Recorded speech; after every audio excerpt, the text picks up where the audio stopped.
Hari is out today, but she is a vital part of our team, and we're going to look back forward to having her back when we start back in September. So, if you've been to Tech Talk Tuesday ever, you have probably heard me say this every single month, but I am going to say it again just in case. So, as we're talking about AI, remember that you want to protect your PII. That is your non-public information that can identify or trace you as a person. So you want to be sure you're protecting that. What that means is you don't want to put any PII, any of your PII into an AI tool. It also means that we have a responsibility to protect our institutions and our students by removing any and all PII before we copy and paste something in, whether that's looking for feedback, whether it's survey results, whatever that might be. Make sure you're removing that PII. And from our friends at our TBR IT team, we do not allow third-party recording tools or transcripting tools into our any of our meetings. And the reason for that is because, so things like Read AI, Otter AI, any of those other tools that can transcript or take notes for you, because it is nearly impossible to know the privacy policies and the terms of use on every single tool. And so we want to protect our information as well. And so we do use the tools that are embedded in Microsoft 365. If you're using your Microsoft account from your institution, they have an institutional agreement, and that information has already, that security in terms of use has already been taken care of, and it is acceptable to use. Also, similarly, if you have an institutionally provided Zoom account, those have already gone through any and all security processes, and Zoom has some great AI tools as well. But if you happen to bring one into our meeting, we will kindly and behind the scenes kick it out. I also like to share that we are your friends behind the scenes as well as in front of the camera. And so if you accidentally come off mute, something happens during our time together, and we're able to hear you and you don't intend it, know that we'll mute you in the background, because we always like to be the friend in front of the camera as well as behind, and make sure that nobody is that person that accidentally comes off mute and doesn't mean to. So we do also want to encourage interaction. So if you do want to talk, make sure you check and make sure that you come off mute, because we do like to hear from you. You're also welcome to put comments in the chat. We do see that. So today we wanted to take an intentional pause and talk about the progression for season 3. So whether you caught on or not, we had an intentionally designed progression throughout season 3. And it was intended because the goal of Tech Talk is to keep the conversation going, but also to talk about, part of that conversation is scaling AI, scaling our ability to adopt across a system. That's a big conversation. So this is the behind the scenes look at that coherent progression through season 3. So we started with awareness. We started with understanding AI trends. We started with talking about opportunities for those of you that were with us. We've talked about responsible use, which is that next step. Building trust through ethics and privacy and integrity. We've learned together as a community, that next step where we're sharing ideas and solving problems. And we've had some panel discussions. We've had people sharing how they're using AI, creating community, leading to that 4th step, AI literacy. Have we heard about that this year? That has been one of our big steps this year, is having that conversation about what is AI literacy, what is that AI literacy competency framework? And we had several sessions on that. So really having that conversation about AI literacy, developing skills and knowledge, creating a common language, which also then moved us into implementation. We have been talking about what does it really mean to take those frameworks and use them and bring them into our own work. We've talked about some tools to be able to do that. And lastly, in our last session, we really moved into this future readiness space where we talked about how do we prepare ourselves and our students for this AI empowered future. And so this has been our coherent progression, whether we said that out loud or not, whether you caught on or not, this has been an intentional design this season to help move us through that. And we want to talk a little bit, we want to recap the season.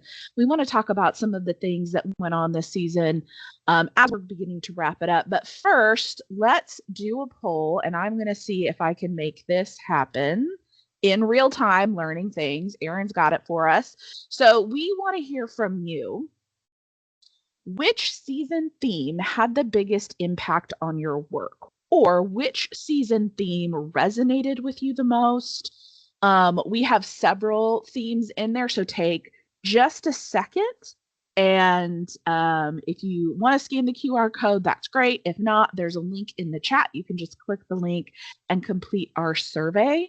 We want to hear from you. Which impacted you the most? We've got several topics on here, so just take a few minutes to fill that in for us.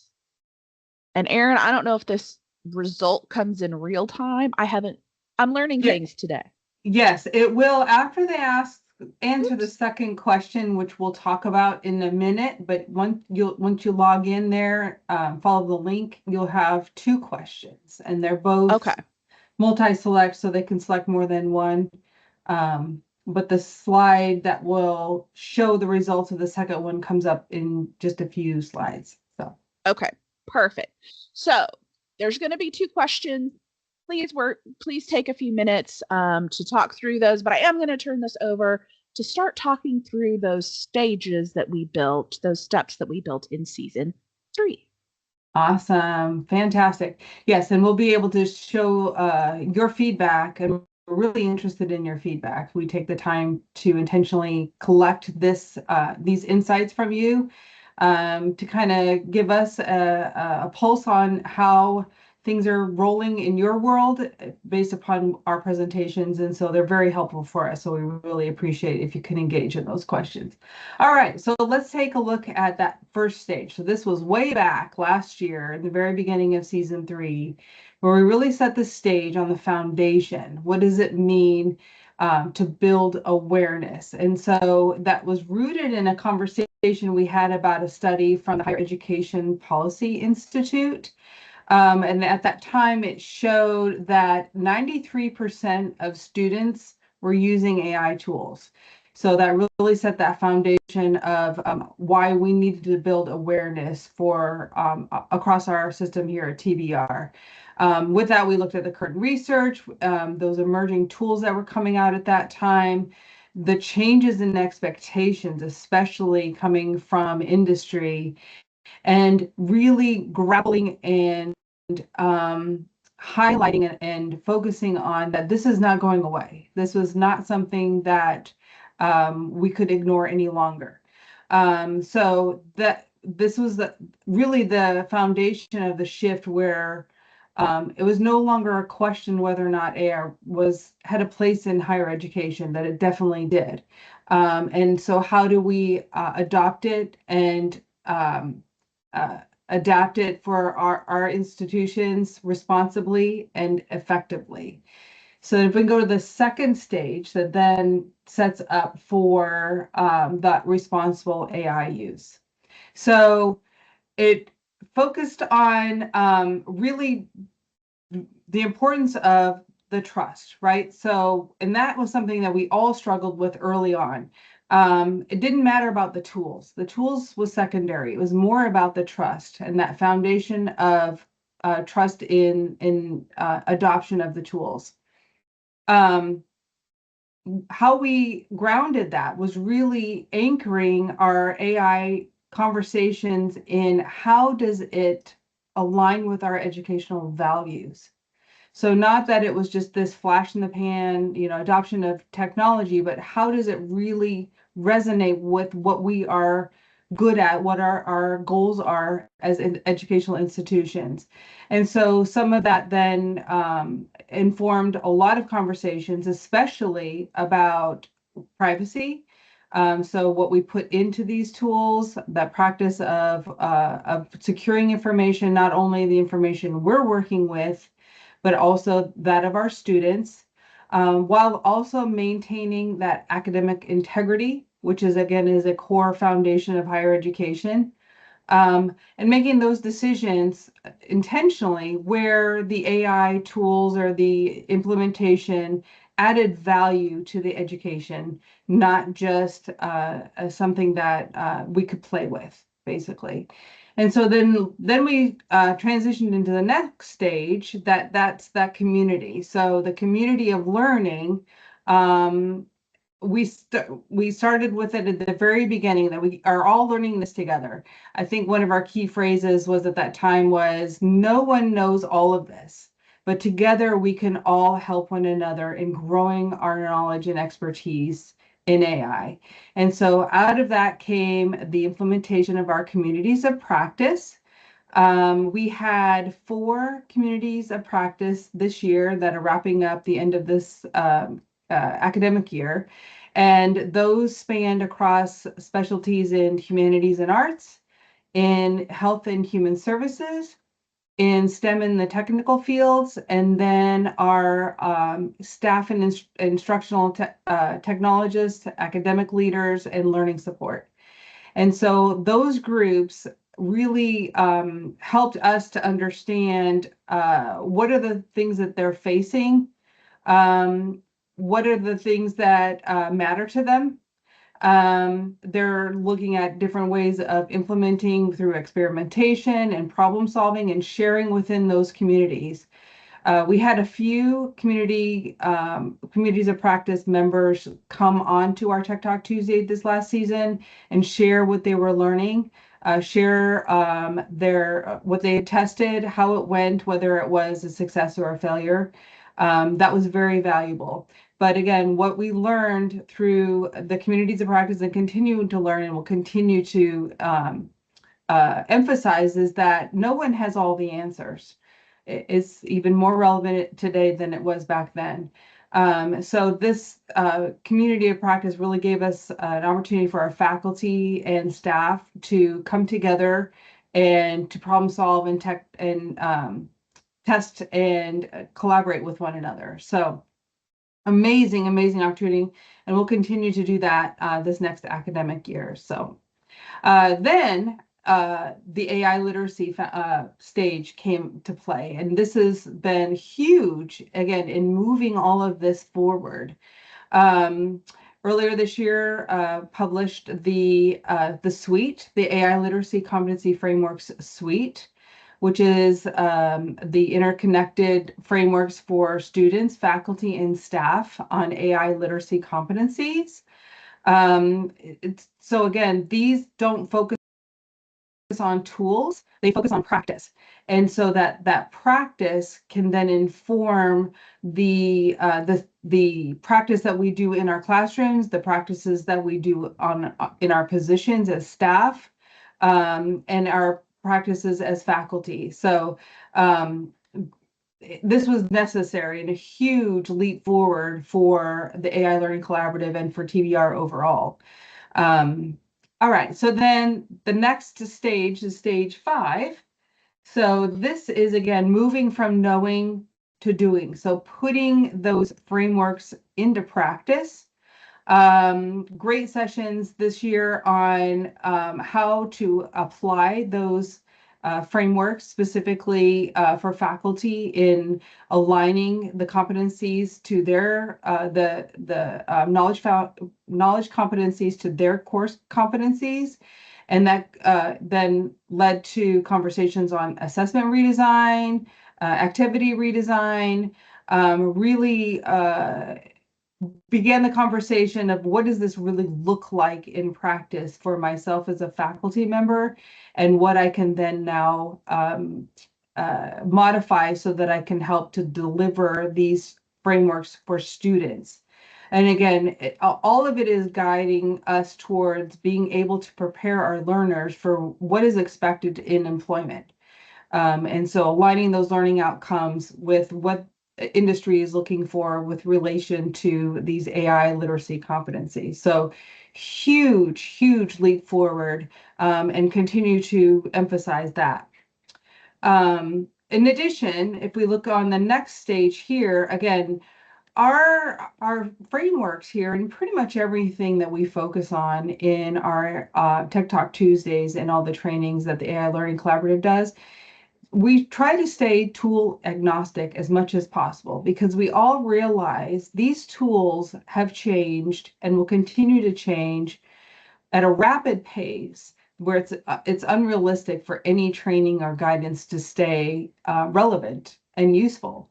So let's look at the behaviors that we are promoting and we're wanting to instill in faculty and staff and in students, so that those things are durable regardless of what type of tool, what brand name of tool they're using. So the principles of knowing when AI adds value is critical, and protecting the privacy, protecting what the outputs that's being used, and making sure that is valid and that it is accurate, all the while applying human judgment throughout the process. Those are the skills that are necessary, and again, translatable across any AI tool. So it doesn't matter if you're using Copilot, you're using ChatGPT, you're using Perplexity or Notebook LM, those competencies remain the same. And those skills then transfer across those different platforms. So again, our goal is never to make anyone an expert in any particular tool. That's not a goal, and it's unrealistic for us, especially if we're expecting students to be that way, because by the time they exit that course experience or go into their first job, the tools have changed. So we want to set them up for success. All right, so then what are we going to be doing next? So if we can look at stage 7, so preparing for what's next. We closed the last session by really looking forward. We're looking at what it is that is translatable again into industry context, into employment context. So emphasizing again that AI is not replacing education, but it is definitely changing it.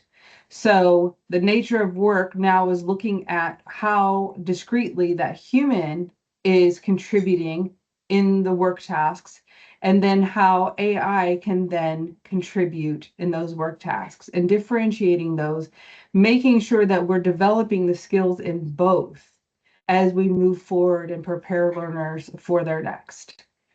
So want to go ahead and then now engage in that second question, and then hopefully we can see the results of the first one as well. There we go.